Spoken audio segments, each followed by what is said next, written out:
back to Giggle and Grow, everyone. We have a different type of episode today. We have David Allen Tracy joining us, and I will let him kick it off and introduce himself. Absolutely. I appreciate you guys having me on. It's so fun already.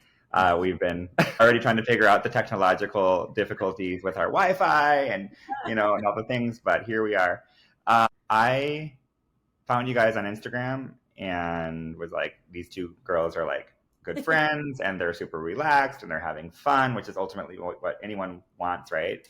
And I reached out, I was like, hey, can I be on your podcast? And you're like, sure. So here we are. Happen. Yeah. Yes.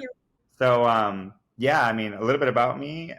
I'm married. I have 4 daughters, ages 6 to 14, and live in Florida. And basically have a very weird kind of eclectic background. I was born in Wisconsin, but by age 5, we moved to Latin America. My parents did nonprofit work. I lived in Mexico and Guatemala and then Panama for 25 years. And basically grew up amongst indigenous tribes in the jungle.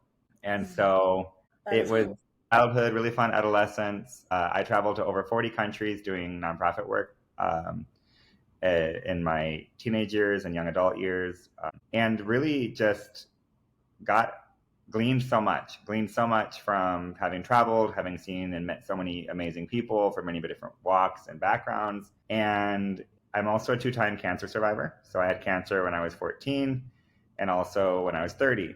And when I had cancer when I was 30, I had 4 kids at that point. We were living in Hawaii. And I had been doing a lot of nonprofit work at that point and knew that I wanted a change because most of my nonprofit ideas were actually for-profit ideas, which is kind of funny because ultimately I wanted to make a difference. And a lot of the projects and ideas that I had required a lot of funding and needed to be sustained and so many other reasons. We do a lot of marketing, a lot of fundraising and so forth and marketing ourselves, but I basically learned a ton more going and doing it. I'm always learning and studying. I ended up hiring and recruiting around 12 individuals from all over the world I had met most of them in the nonprofit sector, and they became my team. My company, Northgate Marketing, within its first year, already had clients in over 25 states and 4 continents. We grew really quickly. We could do marketing in 9 languages. We were providing marketing for like a Swiss bank, for example, in Switzerland and Panama, and like a manufacturing company for clothing in China that wanted to export to Mexico, and so many random things like that. And I loved it. But the world of marketing is a lot of algorithms and SEO and analytics and Google. And I'm such a people person and I love people and I love engaging with people. My favorite moments in marketing was always the discovery meeting where I would get to know like the juicy details about their lives and like what makes their business tick and why they started it and why they get excited about what they do and why they wake up each morning and what are their dreams and aspirations and what are their challenges.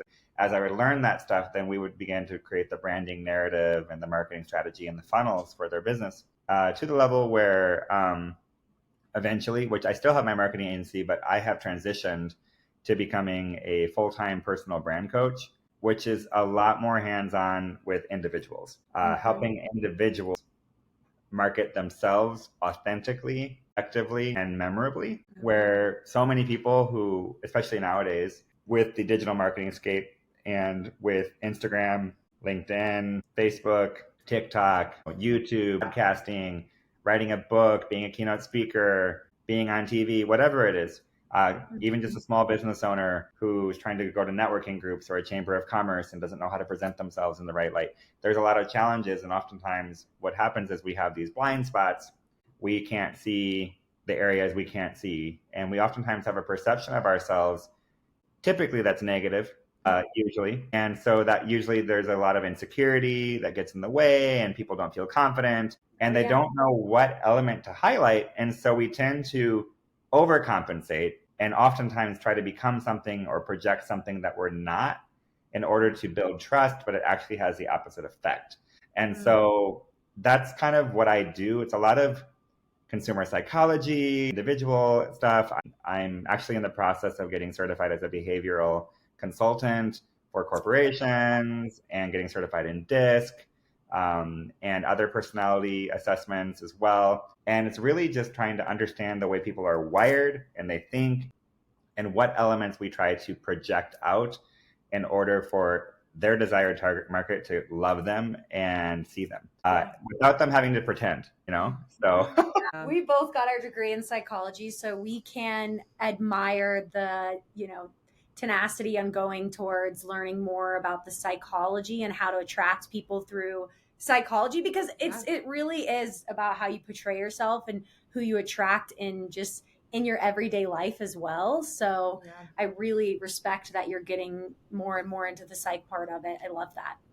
I literally just had a conversation today with a coworker, and I was just talking about even the education system. It was crazy to me that I had to take college courses in high school in order to even learn anything about psychology. It's not something that we often get to learn about our healing, about ourselves, about how to handle trauma and all the things. We don't learn that until in our 20s after college, when we're just thrown into life and we're like, oh, wait, I feel this way, I feel that way, and where is this coming from? So it's very interesting, very cool. Right. But David, I have a really big question for you, actually. With your story, I'm very, very interested. You spoke a lot about nonprofit, and actually back in my college days, I worked for Ronald McDonald House, and so I worked with them for a few years. It was something that I really wanted to get into because I was really into working with kids with oncology. So with working in nonprofit and just all the amazing things you did within 40 different countries, what was something that maybe inspired you the most, or what did you learn out of that experience? Wow. So that really, there's so many, because every time you travel and every community you go to and every volunteer you collaborate with to volunteer, or every conference you attend or whatever it is, you take away something. Yeah. I think though, I'm trying to think like what would be the biggest takeaway. The biggest takeaway I think I found is that we just don't know. We just don't know anything, frankly. We think we do. And then we travel and then we learn stuff what we never thought. We learn stuff about their community, about the culture. We learn about ourselves in a new light. I oftentimes, having worked in different businesses and corporate consulting and also in like the nonprofit space as well, we often tend to have this mindset, which is very top down when it comes to change. And we say, we're going to have a team building activity, and we try to force it to happen, or we try to create unity by, these forced ways. And the truth is like, just get some people volunteering and doing good in a community and working hard together, and they're going to like learn a lot about each other. And they're going to start to learn what matters, right? And so I think that it's just the hunger to learn, the hunger to grow, the hunger to be humble, to just be hungry to grow ultimately. I think that's one of the things. We love the growth part of it too. And I think a lot of the times something that you had mentioned was going to another country and then having this almost reality check of my life is not what I thought it was, or maybe my life is way better than I thought it was. Mm-hmm. I think that that's really important for people because, again, I have actually never been to Europe. I've only ever been to Mexico and Canada. And I've even in those small journeys that I've been to, I've had reality checks in those places, And so I think you're very right in the sense that everybody should almost travel in a way to learn about themselves, not just to go have fun, but in return, you learn about yourself and how, you fit in your own society and your own community.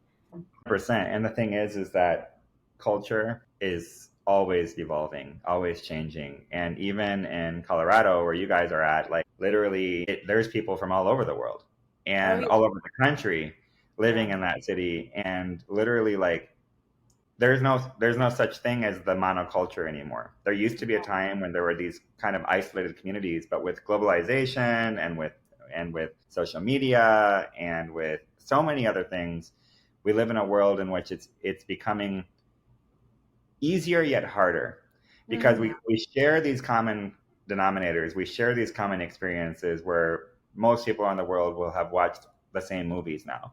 most people around the world will have a TikTok account or WhatsApp or a Facebook. Most people will share these common things, but oftentimes it's the unspoken things, the things that we take for granted that we just assume are normal, where the cultural differences actually happen. And for a season, I was the VP for DEI, Diversity, Equity, and Inclusion for the American Marketing Association of Iowa. I only did it for 1 year. Wow. I'm from Iowa, so I lived in Iowa for 4 years in Des Moines. Okay, I'm a Hawkeye fan here, so every time you didn't say that. I never got picked aside because I was like, I had way too many friends who liked both. We'll let it go there. What part of Iowa are you from? Quad Cities area. I was from a small town, about 900 people. Yes, I love that. That's so cool. Yeah, we lived in Iowa for 4.5 years. So, and Northgate, my agency was started there. Really? Yeah, Awesome. yeah. And we have family there. My wife's from the southwest corner of Minnesota. Okay. And so, small town, 150 people was where she grew up. And so, but we met in Panama. That's amazing. So she left too, you left there, and then you guys got to meet. That's awesome. Yeah, absolutely. So Iowa. Everyone that I know there, I'm like, you just got to go for a couple years. You can always come back home, but just go explore the world, do your thing. Leave the cows and the horses back, the corn, all the things. 100%. It's a great state, but it is nice to, especially in the winter, to get out. Yeah, no, definitely. I've heard about Charles Winters. Yeah, they're interesting. They are, because sometimes they're there and sometimes they're not, and sometimes they hit you without we're like, where's the weatherman, like completely sleeping, not paying attention, because it just snowed. Overnight, yes. Yeah, 100%. Yeah. So yeah, basically with the AMA, the American Marketing Association of Iowa, one of the things I said, if I'm taking on that role, was ultimately DEI is about understanding people, but beyond understanding people, it's about loving people. It's about valuing them. And so we can never make change in society or in the business realm or in any arena that we do, speaking in such a way that's top down and says, this is the way it is. It has to be an integration. And if we want to change society, we have to treat it like culture. And in science with bacteria culture, like I recently completed a fermentation course through Harvard because I was super fascinated with this. And it was like, you want to make some yogurt, you need to have the right culture for it. And you put it into the right temperature with the milk and you got yogurt, the next day. So it's all about understanding culture, but valuing it and then creating the right environment for it to thrive, but also to change, because as you add things, cultures change. And so one of my things when it comes to marketing, when it comes to personal branding, is what is your culture? What is the culture that your company has? What's the culture your podcast has? Giggle and Grow has a culture. It's a combination of both of you together, but it's also the two of you together along with the culture of your listeners, the things that your listeners and those who are watching gravitate towards. What is magnetizing them to you? It ultimately comes down to your culture. And not everybody's going to love every culture or feel like they feel at home, but there's a lot of people who will. And it's all about creating the right space and the environment for that to take off. And so there's a little bit of that science behind it and a little bit of the, consumer psychology. And I'm talking to two psychology people here. So literally you guys understand. No, that's really, really interesting too. I mean, I don't know if this fully relates, but I always say within business and in marketing and just doing all of that, not a lot of times people don't see where you began, right? They see when you have the 200, 300, 1 million followers, but it really all goes back down to that culture that you build right from the beginning, those people that gravitate you towards day one and stay with you to that million followers, right? Yep. So yeah. No, I totally agree with that. Yeah. Well, I have another question for you, David. So one last personal question, and then we'll dive more into the personal brand coach question. For you, I know you had mentioned that you are a cancer survivor of 2 times, and a lot of what we talk about here on Giggle and Grow is mindset and how to get out of a negative mindset, how to stay in a positive mindset, and how to, just be kind to yourself when you're maybe in a negative mindset. So my question is, how was your mindset through that? And how did you get out of the negative because I can only imagine with all that's out there surrounding, even the word cancer, it's such a negative connotation. How did you manage your mindset through that whole experience, through the first one and your second one? Yeah, well, they're both very different experiences. In part, Sure. when I was 14, you're already going through so much change, right? You Mhm. know, puberty and all the things and life and school and it's kind of crazy. And then I had cancer, and it was a really aggressive cancer that required a very aggressive kind of chemo. They called it the red pill of death. That's how much the chemo was not good for my body. So I was very, very sick for about 9 months, especially 9 months during the chemo time. I weighed nothing. Like I was skin and bones, really sick, couldn't keep food down, couldn't go to school, was laying in bed all day when we weren't at the hospital, which we were at the hospital almost every day, honestly, for something. And so it was the mindset thing. So I remember for me, and again, when I'm sharing what I'm sharing, this is my personal experience, and so just know that I'm, for all those who are watching and listening. But for me, I found out I had cancer because I knew something was wrong. I had a mass in my groin area, and I was really struggling. Okay, and I was like 14. I didn't know what to do. Didn't know if I should tell anybody. And I actually woke up from sleep one evening, and I felt as if God had said to me, David, you have cancer, like outright. And I woke up like, okay. And he's like, go tell your parents now, and you're going to be okay. And you're going to go through a hard time. So I had this like revelation, Like, right? Yeah, I Okay. that's huge. That's Yeah. talk And about. so what happened was that evening, then I went and told my dad. I was super embarrassed about it, and kind of scared. And my dad goes, okay, thanks for telling me. Let's go to see the doctor. We made an appointment, and it took a couple weeks between testing and finally doing the surgery and then doing the biopsy. And sure enough, the type of cancer I had was so aggressive that if I had waited even a week or two longer, it would have spread pretty badly. And so the timing was really precise. The Wow. other thing that happened was, of course, I was devastated. I remember sobbing and sobbing and sobbing because cancer is scary. And number two, I was a freshman in high school, and you're just kind of like getting your life in order. Like, I finally figured it out. I'm not being made fun of in school anymore. Blah blah. And you kind of know who your friends are, and all the things. But then that happened, and life completely changes. And I think at a young age, suddenly I was faced with this reality that I could die. Like, I could. In fact, when I was going through chemo, there was a little boy named Oliver who did die. He was 5 while going through chemo. He had a brain tumor, and he would sit in my lap and he would receive his chemo, and he was blind, and he ended up dying. And so when I was 14, it just hit me like, this is heavy. And so from a mindset standpoint, number one, when I had gotten that, when God had spoken to me and said, hey, you have cancer and it's going to be a hard time, but you're going to be okay, and I'm going to use this in your life, that gave me an assurance that I knew that I was going to be okay, number one.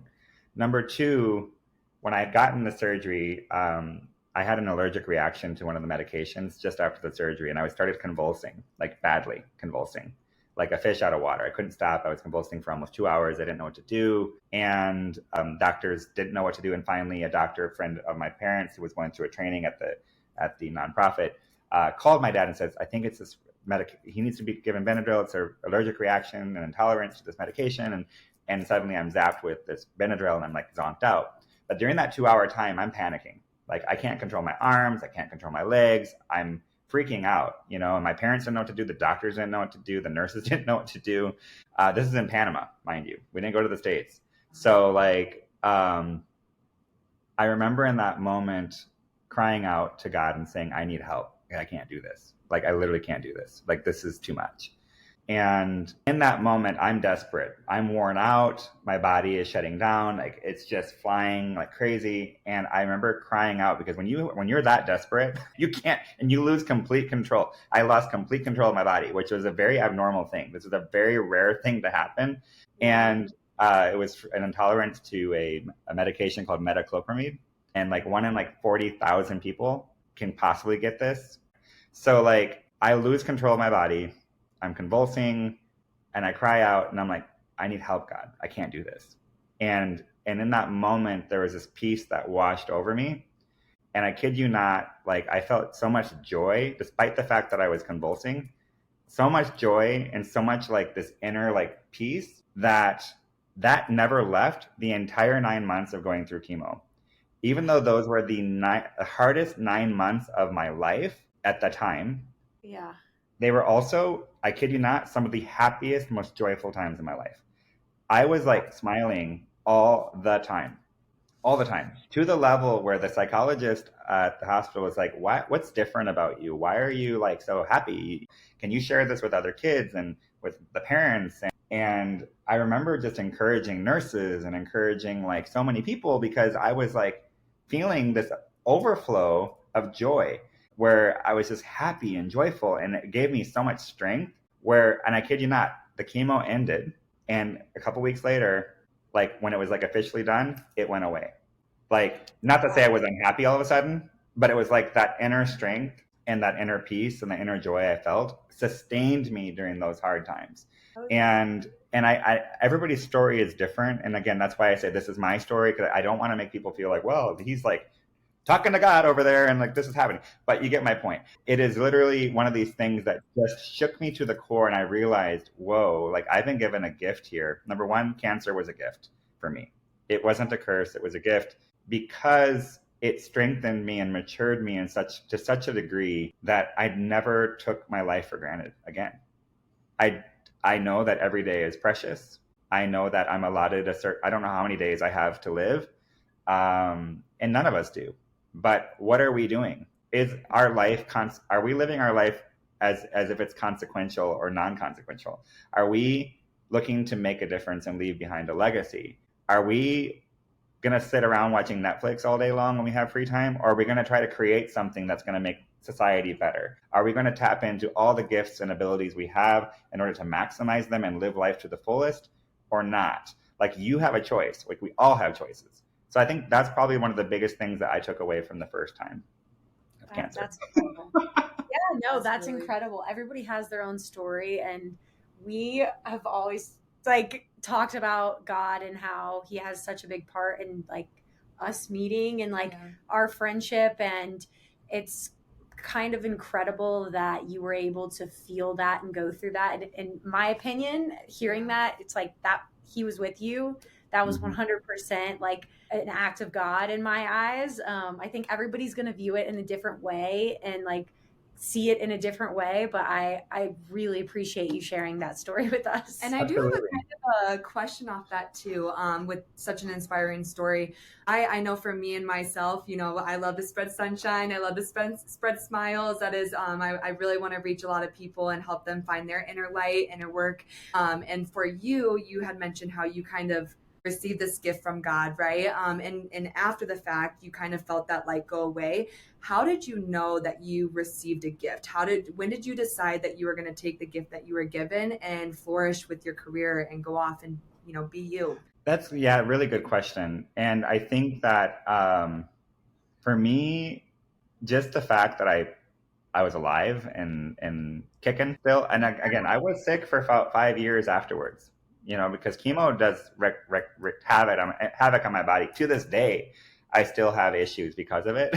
But I think what it did was I knew, first of all, because God had spoken to me before I had the cancer, and then secondly, sustained me through it, that I was like, wow, I'm alive. And I remember just being very aggressive and pursuing all kinds. I've done so much already in my life. I've done so many different types of things, and to where it's hard to explain it, but it's almost like because you almost face death, suddenly death isn't scary anymore, and you're just like, let's live, right? So that makes sense, though. That makes a lot of sense in itself.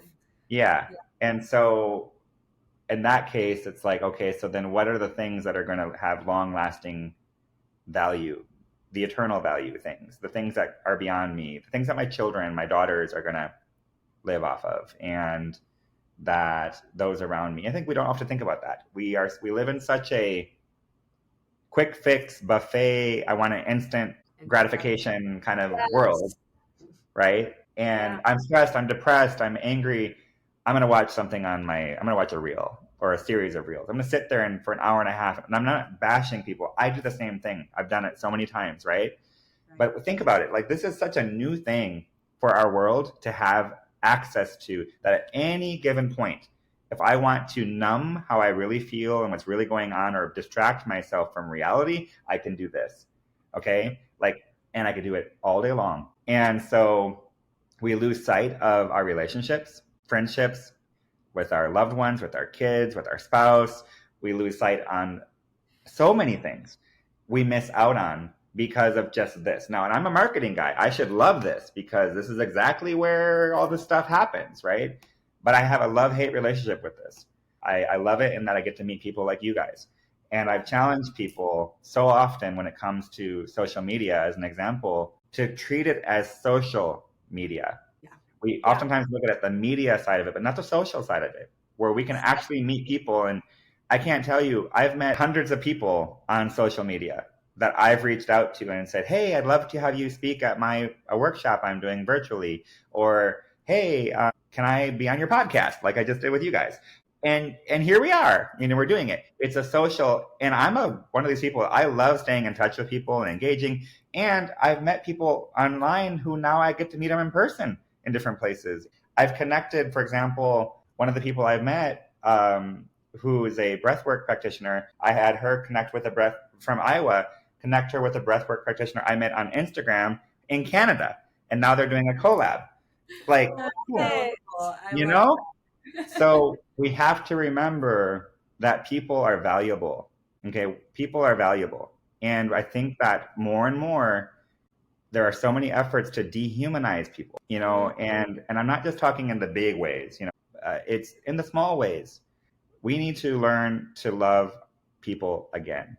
And I think that what I do from a personal branding standpoint, I'm certified as a theta healing practitioner as well. I help people overcome trauma, and I want people to learn to love themselves, because if they can't love themselves, they can't effectively love or receive love from others. I want them to be able to receive love from God.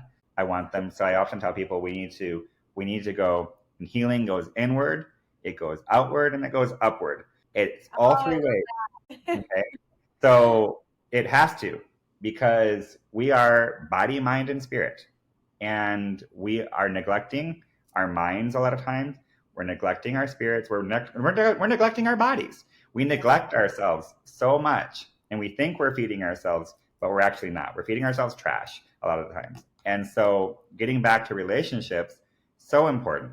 And so that's probably another thing that I really valued, in the nonprofit world and in business and in having cancer, are that so many relationships that I've had over the years, people I've met in my childhood who were there for me, or when I had cancer, who, long story short, one of the people who directly contributed to me when I had cancer helped us financially, because it was expensive. And so was one of the VPs for like Toyota in Panama, and he helped us financially. And then later on, when I started my marketing agency, first of all, he's the one who told me I should become an entrepreneur. And then he hired us to do marketing. It's just like, what? All these years sticks with us, right? And so you just never know who you're going to meet and where it will go. And so that's one of the things that I've gleaned, I think, as well. I love that. And I know you spoke about boundaries and how to kind of separate social from media. How, with all the work that you do and the healing and the self-work and all that, how do you continuously practice your own self-work throughout that? I was really bad at that for a long time. Really bad at it. And in part, like, really bad.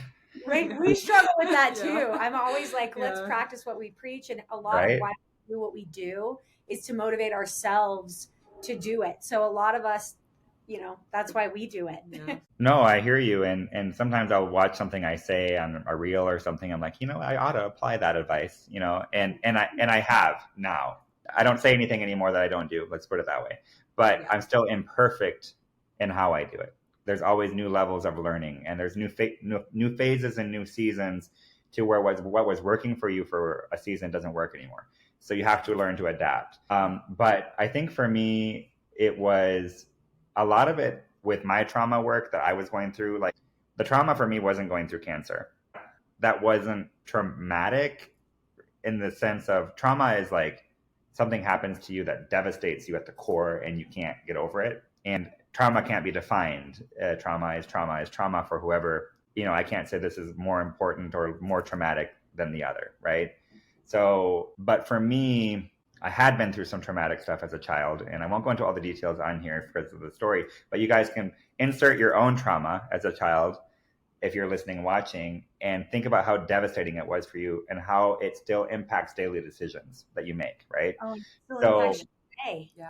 Yeah. It's still there. The trauma, so Same. familiar. Gotta recognize it and say hello. You don't Hello. Right. Like a little parrot, like, it just knows, right? And so for me, the biggest thing I had to learn to do was to acknowledge it was there. I was taught, it was an unspoken teaching, or it was just actually taught to deny it or to not acknowledge it. And I think most people do that. I think that's a social thing. Yeah, That's I something think that that's- comes, in my opinion, from our society. Yeah. And again, this is a big contender of it. Having the phone is a good way of being able to deny it Yeah. and make it seem unreal. Absolutely, 100%. And so we have all these coping mechanisms we put around us. We hide it away, and we tend to cope by denial. We cope through pretending it didn't happen, by trying to hide from it. There's superiority, inferiority, addiction, so much denial. There's so many different facets to how we do it. We almost all operate in some shape or form. But for me, I kept hiding my trauma by keeping really, really busy, by working really hard, and especially in humanitarian work, nonprofit work. It was kind of my security blanket. As long as I'm helping other people, I'm okay. But meanwhile, I was dying inside, literally, because I would work myself so badly that I would end up in the hospital, worn out, fatigued. My immune system would shut down. And this happened at least half a dozen times, okay, throughout my young adult and adult life. And it was becoming a problem, especially when I had kids, especially married, to where I can't afford to shut down anymore. I can't afford to hide away at work. I have little precious lives to take care of. So I had to do the work, number one. And I did. I went through a lot of different modalities of inner healing with different individuals. I'm still in that process. I'll be completely transparent.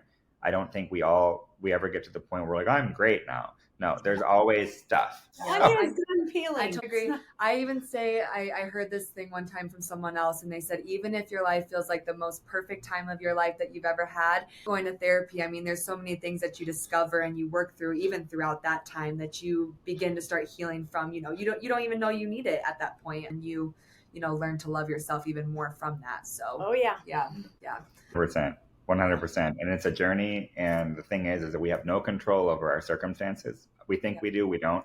Things happen. COVID happened. No one knew it was coming. And it changed our realities like crazy. We just don't know. Right. And there can be triggers that we didn't even know were triggers. So we tend to layer it up and try to cover it up. And oftentimes if we have trauma, there's other traumas that layer on top of that as well. And the more we peel away the layers, the more aware we are of the other traumas we didn't even know were traumatic, because we're giving it a place. And so I decided as a personal brand coach to become certified in theta healing, because I wanted to help people, because I realized that for so many people, if you're trying to live authentically and compellingly with a personal brand, you can't if you're dealing with trauma. Because what's going to be, you might be trying to do this, but that trauma is getting here and it's blocking you from being effective. Oh yeah. And so I include it as a facet of what I do. I'm kind of like a Swiss Army knife. What tool do we need to pull out? If people want it, we can go there. And most often people do choose to do so. And what's amazing is that when we do that, it's incredible how often their career has more clarity and more focus and so forth. So healing trauma takes time. It's an ongoing process. It's a lifestyle to heal. We should constantly be walking in healing. It's not something, I don't believe that we walk healed per se. I believe we can have areas where we are healed from traumas, but the healing journey is a healing journey. It is constantly flowing so that we're keeping things in check. So one of the things I do, amongst many things, but the things that you've asked, like, what do you do to keep things, where you are? And is every morning now, non-negotiable, I go to the gym or I go for a walk or I go for a run. It's an hour and a half consistently every morning. I love Uh, that. every morning. And that is, I'll tell you right now, that is not me. That is not true to the way I naturally wired. True to naturally wired, I want to sleep in. I want to be, or working right away on my computer, on my phone, immediately upon waking up. I want to be on my computer and working, right? So, but I began to do that. And what I found was that it gave me time to process even the walking motion, left, right, left, right. There's this component in the brain and of just processing and assimilating information in our subconscious level that begins to unlock and unleash, and we're able to really bring the subconscious to the conscious mind and begin to focus on the things that are in the back end. So that is very helpful for me. The theta healing approach is really, there's different brain waves. There's beta, gamma, theta, alpha. Theta is the state that we're in when we're kind of zoning out. So it can be like when you're waking up from sleep, but you're aware that you're sleeping, but you're kind of aware that you're awake, or you're falling asleep, you're thinking about your to-do list, but you're also drifting into dream world. You're aware that you're falling asleep, or when you're on a long drive home from work and you don't even remember how you got home, but you know you're home. It's a little frightening sometimes. Yeah. Or it can be when you're on a long walk and you're maybe listening to music and you just zone out. What happens in those moments is that the theta brain waves are more active. So we're not sleeping, we're not out, but our that's where the subconscious mind dwells. And that's where, like, even right now, as I'm talking with you guys, my conscious mind is completely enveloped and involved in this conversation. The back of my mind is thinking about dinner I just had. It's thinking about my that tomorrow morning I have a meeting I need to remember. But further beyond that, as I'm sharing stories, I'm remembering little nuances. I'm thinking about, oh yeah, when I was in Panama, this happened, and Oliver was blind, and I'm thinking about the color of shirt he was wearing, and oh, that nurse and who was really cool, and she would always made me laugh, and the brain goes in millions of directions, right? And so the thing is that when we are in an intentional place guided to heal trauma, and we're allowing that people I'm working with to be in that calm theta state as we're processing grief and trauma, is we allow the brain on the subconscious level to take the steering wheel as opposed to the conscious level, which makes excuses for the trauma. It says, oh, it's not that bad. Yeah, I understand why my mom did that, or my dad wasn't that bad, or it was really my fault, or whatever the excuse is. We allow the subconscious mind to take over and point it out as it was, which is a long process, which I don't have time to explain all of it here, but it's really fun. As weird as that sounds, people, like, it sounds weird to say it's really fun to navigate trauma. It is, because it's not as scary as what people think it is. We need to be gentle with our body, minds, and spirits. We just need to be. And what I tell people is our trauma is like precious pearls. It's something that's aggravated, it hurts, it's like sand, and then it gets enveloped and coated in this pearly thing, and it's a precious thing. So trauma, when healed, is also a gift, because whenever trauma is healed, it's a release. Like, yeah. You know how you said it wasn't scary? It's like when you go through processing trauma, it's like this huge release, and that's what makes it almost, quote unquote, in my opinion, fun. Because and like for me, I kind of got not addicted, but I fell in love with the release of the trauma and being able to continue to do that, and which is a big part of why I love doing this podcast, is because I can encourage other people on how to find that release. And because when you find that release, you can just continue to grow as a human. Absolutely. Yeah. I mean, I know for me, and walking through trauma myself, I know every time that I finally find that answer, that thing I was once looking for, it does feel like this whole, I mean, like it's you keep saying, the weight release, off your chest. It's like a deep breath from God. It is. And the perspective you get is no longer the subjective perspective, it's an objective. I know for me too, over the last couple of years, I thought, back in the day, people pleasing is something I've been learning, walking through. And I actually thought, for a while, I thought it was my gift from God. I being able to empathize with everyone, be able to understand everyone on a deeper level, loving that side of me.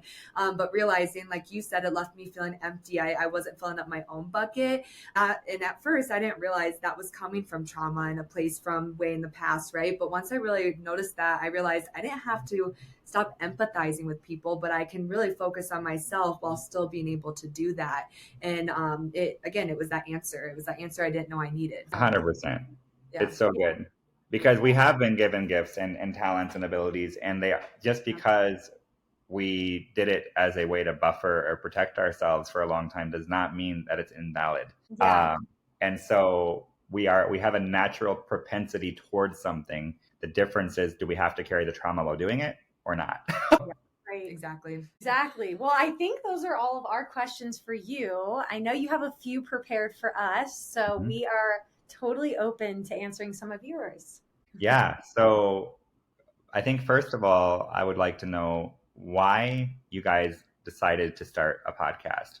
That's such a great question. So I had been wanting to do a podcast for a long, long time. And I tried in college by myself and it felt super overwhelming.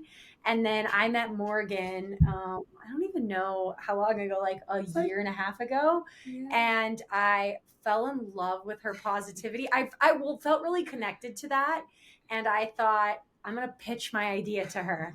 I'm going to bring it to her and I'm going to ask her if she'll be a part of it and join with me. And I got very blessed with a great co-host. And so I don't feel as overwhelmed, like I'm doing everything alone. I have like what I like to call Morgan is the creative side, the very good drawer, and I'm the business side. Yeah. The very good. She designs everything. She really helps with a lot of that, and I do a lot of the business editing, and she does a lot of the managing of the social media. And so it really helped me feel like, okay, this is possible when I had somebody, especially somebody who shares the same beliefs as me and has the same values. That was really, really big for me. I'll let you speak to it. Yeah, no, I know. I mean, I'll be honest with you.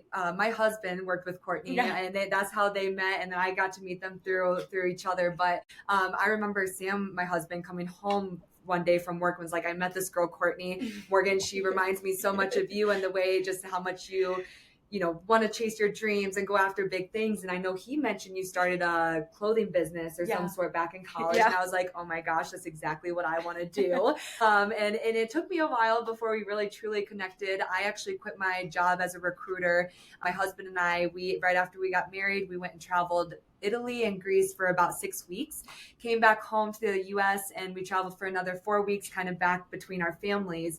And by the time I got back to Colorado, I was like, there's no way I'm going to be a recruiter. I'm not going to go back to sitting behind my desk for 8 hours a day. I'm going to go chase after my dreams. And I was terrified, absolutely terrified, but I started my own Most Miles business. We work with Etsy, really all focused on positivity and kind of, again, spreading that light. But then Courtney, of course, inspired me with the podcast, and I was like, let's do something else. And being able to do that with a friend, someone that I also valued and looked up to, someone that really taught me a lot about my own positivity and self-growth. There was no doubt about it. We had to go for it. I can tell you, we had no idea what the heck we were doing. We had no idea. But that's the fun of it, though. So and now we get to meet, of course, an amazing person like you and get to hear your stories. So I think God had a plan, and He's leading us through it. 100%. I can see that in you both. I mean, you guys look like you guys have known each other for more than a year and a half. And so, like, I thought, oh, these girls must have been in high school together, like. That's what we feel like. We're like, just you meet somebody and you're just like, wow, like, our values and where we want to go in life, they just align, and we're in the same place as life. And we always talk, we're like, we might not always be here and this might not always be our path, but we know that like this is part of our path and part of our journey, and this is where we want to be. And so I hate speaking for both of us, but that's kind of how I interpret both of how we feel. So love that. Well, my next question is, what do you want to accomplish with your podcast? I'll let you answer first. I think we've been over this, but I'll let you go. I think really just being able, I think we've said this on this podcast here so far, I think it's really being able to inspire others. I think so often society, we're always comparing ourselves to one another, where it's easy to say, oh, he's doing this, or Morgan's doing that, or my best friend, 2 years ago is now doing this. We don't often see the in between. And so really being able to offer that community for others to be able to connect and want to grow and to be able to discover who they are while having people beside them that are going to be there with them. And it's not, again, about the comparing to one another, but it's about growing together and really finding that love and that laughter throughout that. Of course, life isn't easy. We're going to have ups and downs all the time. But again, I think it's important to have those people next to you that you can trust. Yeah. And the authenticity of it too. I think being able to, I think you're talking about like vibrations and things like that. And I'm a big believer that authenticity is the highest vibration that you can actually be at. And I think that's a big piece of what we try to help people figure out and find is their authenticity. And that is what I really want for other people, because a lot of the times I feel like we're talking to our younger selves and we're not that, we're not super old or anything, but we're also like, hey, it's good to talk to our younger selves, and it's also good to talk to people who might be older than us and just listen to us and just give some type of, word of authenticity. That's my big. And I definitely will kind of go off that a little bit too, just in the past here. But for me, I mean, I started out college. I thought I was going to be a PA, physician assistant, working with kids with oncology. I quickly found out that Gen Chem wasn't a two for me, and not to say the least, I don't like blood, so to be a doctor is kind of insane. But I knew that I really, really wanted to be alongside those individuals that had to go through something like that. And I was led to a child life specialist. I of course, didn't want to go through that many years of school. They don't make the best salary. They deserve way, way more for what they do there. But and that's what really led me to psychology. I thought I would go and get my master's in psychology, and that's really what I thought I would be doing, especially with kids.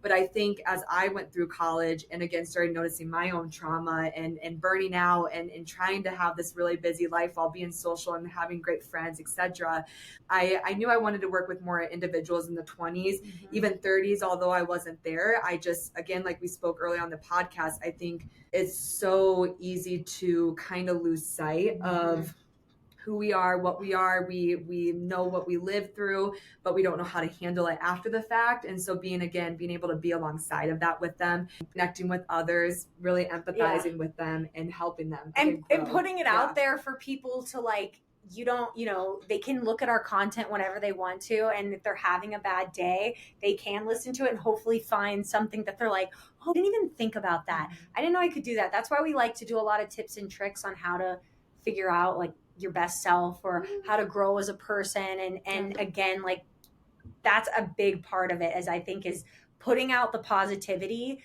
to hope that people can at least get something from it, right? If it's not our entire episode, it's a 5-second clip on, our reels that makes them laugh, right? And so, Yes, 100%. I love that. That's so good.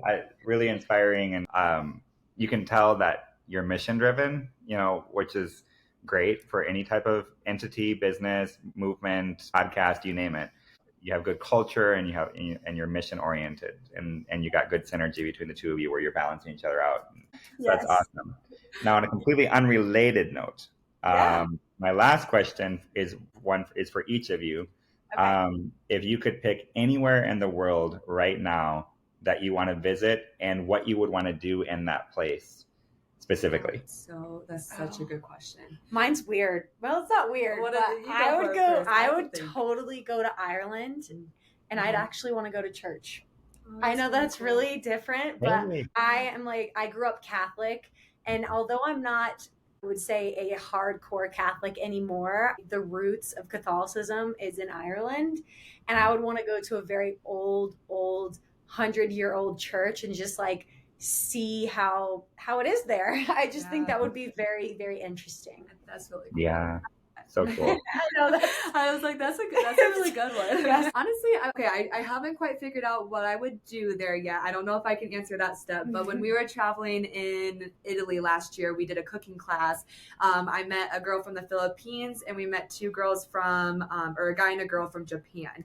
And so we of course were discussing with them how weddings were like in the US versus what weddings were like out there. I know for us, of course, it's all about the couple, and we're having a big party celebration, right? Inviting all the friends and family. And I quickly discovered that in Japan, I believe it was, that they don't do it that way. A lot of what they do is it's more focused on the parents and the parents allowing this marriage, and it's not big party for them, but it's more for the family. And so this girl that we had spoken to, she was like, I just really want to go to the US. I want to have a wedding of my dreams out there. And so it made me actually want to really go to Japan and understand their culture a little bit more, knowing that it would be completely out of my comfort zone. Italy was out of my comfort zone enough already, but there I think it would just push me a little bit more. And it's a culture that I honestly have never discovered. So that like I said, I don't have a second answer or a second part to the question, but I can definitely tell you that. Well, both of those sound really awesome. Yeah. Honestly. Awesome. Yeah. I've not been to Ireland yet, but I've been to Scotland and Northern Ireland in England. Yeah. And we went to a couple of old churches there, and it is exactly what you're feeling is what it's like. It's worth doing. Yeah, I definitely. And I've not been to Italy, goodness sakes. I love Italian food and I love cooking. I don't know if I mentioned this, but back in the day I went to culinary school, so I'm a certified chef, and I love cooking and travel cooking, and of course Italy is like number one like places on the list, but both of those sound really cool. Gained I think like 25 pounds, no joke, like 25 pounds, but I'll tell you, you feel great though. It's not like US where you're bloated and feel like crap. I mean, you really can't eat if you go to do that whole time. That's all that non-GMO healthy wheat that they use in their pasta there. It's not like all chemically processed. In our cooking class, I think it was 3 ingredients that we made our gnocchi and then our pasta with. It was it was good. You gotta go there. I recommend Amalfi Coast. That's kind of where we spent our month. Staying in a really cool town. I always say it wrong, but I believe it's Azurola. It sits right on the top of Amalfi Coast. It's cool because you can kind of hop around to all the different areas and not just in that touristy spot. But yeah, very, very cool. Highly recommend if you get a chance to. Oh, so. For sure. You know it. 100%. Yeah. Well, thank you so much, David. This was so much fun. We had a blast with you, and we appreciate your stories that you were able to tell us, and we really appreciate it. Honestly, your stories are really, really inspiring. Don't stop sharing them. So many people are going to be changed because of you if they haven't already. Keep going on, and I would, of course, I would love to personally learn more from you too. So hopefully we can chat again. Yeah. We will. We'll stay in touch. We'll treat social media like social media. Awesome. Well, have a good night, David. Thank you. Thank you, guys.